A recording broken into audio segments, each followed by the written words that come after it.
你能从户型图看出这栋房子里藏着一桩命案吗？给你3秒观察其中的诡异之处。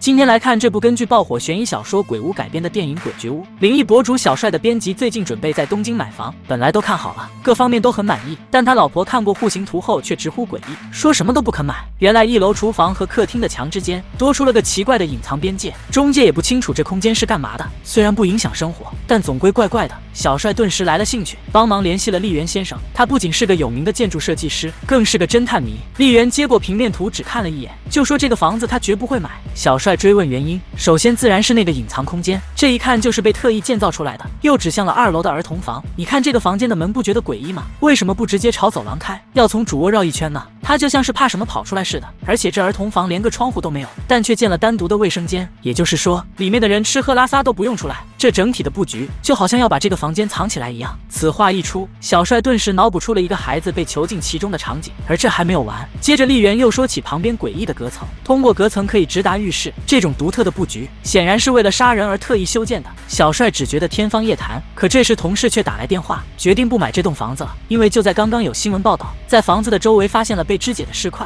而且警方找遍现场，唯独缺少了左手掌。小帅虽有害怕，但缓过来后却觉得这是一个完美题材，只要将其记录下来再发到网上，一定会大火。于是说干就干，连忙来到房子周边四下拍摄。然而这时他却看到一个奇怪的女人正对着房子一动不动，但小帅并没有多想，回到工作室就忙着剪辑视频，把视频发到了网上，果然广受好评。突然一个名叫右希的女孩发来留言，声称自己知道一些关于房子的秘密。于是当天晚上，小帅便将其约到了工作室。据右希所说，她的丈夫3个月前离奇失踪，5天前尸块在一片树林被找到，经过 DNA 检测，那正是自己的丈夫。而与其他被发现的尸块一样，她丈夫的左手掌同样不知去向。随后右希拿出了一张房子的平面图，经过对比，发现这栋房子与之前那所极其相似，尤其是儿童房的设计简直一模一样。不过有所不同的是，在儿童房的一侧多了一处三角区域，而且在下方还有一个隐蔽的空间。丽媛大胆猜测，这里正是用来存放尸体用的，但这一切都只是理论上的推理，并无实际依据。回到家后，小帅正查看白天录制的视频，突然计算机画面无故闪动，紧接着房间里的灯光骤然熄灭。小帅只能打开手机灯光四下查看，就看一个头发泛乱、长相恐怖的女人冲了出来，大叫着不许再查那栋房子。当他再醒来时，丽媛已经来到了家中。起初，小帅还以为刚才发生的一切只是噩梦，可脖子上那清晰可见的痕，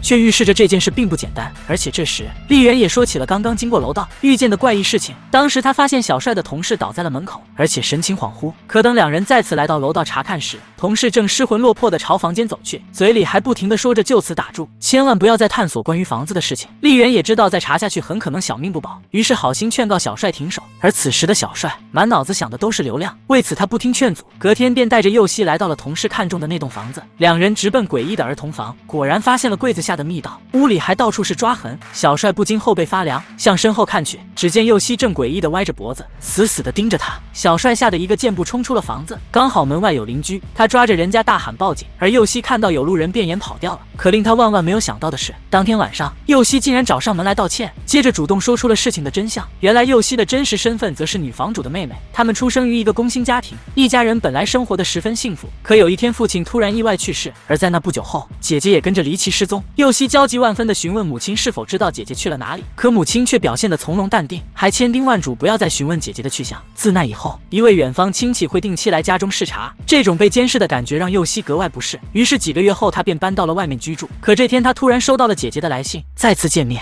姐姐已经结婚生子，可姐姐刚想对他道出一切，这时一辆车子的到来却让他欲言又止，在留下一张纸条后便匆忙离去。自此之后，姐妹俩再也没有见过面。右希将纸条交给小帅，上面写着的是2处房子的地址，一处是同事看中的位于东京的房子，一处则是远在埼玉。而他之所以会隐瞒真实身份，完全是担心小帅得知真相后不敢再继续调查，如此一来他便失去了寻找姐姐的忠实搭档。小帅索性也敞开心扉，他表示前不久从邻居家得知，那栋房子的主人搬走后，有一天晚上他看见阳台处站着一个黑影，当时还用摄像机拍了下来。小帅放大之后发现，那道黑影竟然与闯进家里的神秘人长得一模一样。他们隔天带着照片找到丽媛解惑，很快丽媛就根据照片疏通了整个事情经过。首先右希的姐姐4年前是在埼玉居住，直到2年前才搬到了东京的房子，而当时右希看到姐姐时，她的孩子浩仁还很小，这说明浩仁是搬到东京后才生下的。而通过照片发现，东京的房子里还有一个小孩，结合小孩的身形来看，说明早在奇遇时就已经有了。他们一直将小孩囚禁在儿童房里，后面随着佑希的姐姐怀孕有了浩人，于是才特意加盖了3角区域。至于后面一家人为什么搬去了东京居住，目前还尚未可知。不过有一点可以肯定，现在2栋房子的周围都发现了碎尸，说明佑希姐姐一家很可能就是杀人凶手。然而此话一出，立马遭到了佑希否决。毕竟在他的印象里，姐姐一直十分善良，杀人的事情根本无从说起。就在这时，他突然又想起了自己家的老宅，因为那里经常传出有人离奇失踪的案例。再联想起姐姐失踪后，家里有远房亲戚频频到来，或许姐姐一家的老宅里存在某种关系。说完，他便拿出老宅的平面布局图，从上面看，中间是一条长长的走廊，仿如一把利刃将房子一分为二。而在走廊的尽头是一个巨大的佛坛，周围的房间全都没有窗户，独特的布局怎么看都暗藏着不为人知的秘密。于是为了搞清楚这背后的真相，佑希带着2人找到母亲询问，可没想到母亲一听到老宅，顿时脸色大变，紧接着就将几人轰了出去。没有办法，佑希只好带着小帅前往老宅实地调查，而丽媛则是察觉不对，冲回佑希母亲这里打听情况，接着不顾阻拦，径直冲进房子，果然在暗格里发现了诡异面具以及致幻药物。很显然，佑希母亲就是袭击小帅的那个人。而另外一边，佑希他们终于成功抵达了老宅，一番摸索后，他们在姐姐居住过的房间里发现了一道暗门，不知为何那暗门始终打不开。就在这时，黑暗中一道身影缓缓逼近，仔细一看，竟然是失踪已久的姐姐。随后他带着2人来到了家主面前，老头是姐妹俩的爷爷，他们的家族名为片渊，是当地影响力最大的家族。就当佑希询问姐姐的儿子浩人在哪里时，一旁的奶奶突然发出了诡异的笑声。佑希见状没敢继续追问。当天晚上，佑希做了一个奇怪的梦，醒来时发现丽媛也来到了这里，随后他便将从佑希母亲口中得知的事情说了出来。原来早在明治17时，家主爱上了一个侍女，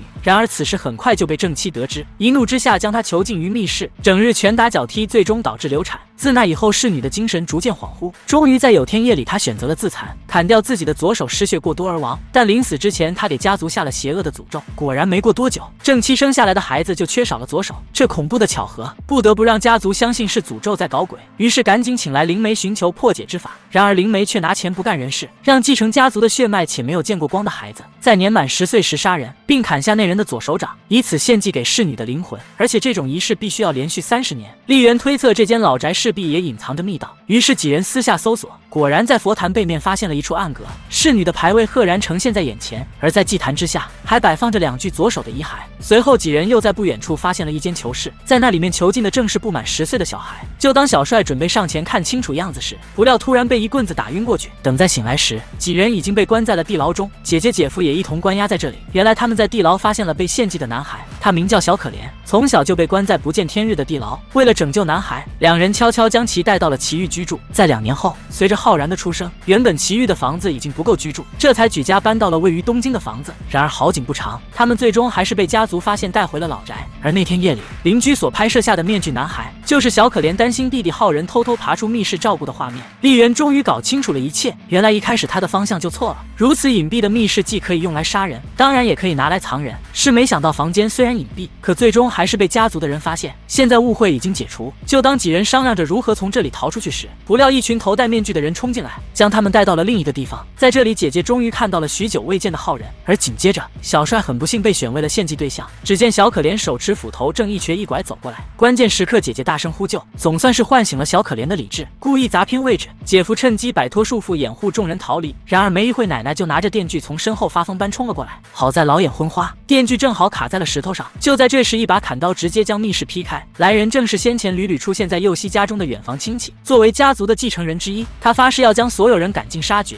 如此便可以独享家族的巨额财产。家主却发起突然袭击，一刀将其送走，接着又砍掉左手，径直带回了地牢。不久后，众人搀扶着总算逃离了老宅，而顺着山下的方向看去，老宅已经燃起熊熊大火。不久后，警方在现场找到了多具被烧焦的尸体，可经过 DNA 比对，却唯独缺少了姐夫。事后，姐姐主动交代了一段不为人知的往事。当时她跟丈夫搬到奇遇后，本想着去拜访邻居，不料进去后却发现对方因心脏病发作死在了家。由于正逢左手供养仪式即将到来，他们便偷偷砍下死者的左手带回了老宅，之后又将剩余的尸体分解埋在了房子周围，所以才有了影片开始时的分尸惨案。在经历诸多事情后，小帅放弃了将视频发至网上大火的机会，因为他觉得有些秘密还是埋藏在心里比较好。没想到就在这时，窗帘后面却传来了奇怪的声响，地上竟爬满了蛆虫。影片的最后，佑希来码头找妈妈和姐姐，怎料却听到了一段细思极恐的对话：今年的左手供养就快到了，放心吧，再帮忙想办法的。从母女俩最后的对话不难看出，母亲一直在暗中帮忙进行左手供养。那么姐妹俩的父亲难道真的是意外去世吗？这背后的真相显然没那么简单。好了，今天的节目就到这里，欢迎关注港风港影，咱们下期再见。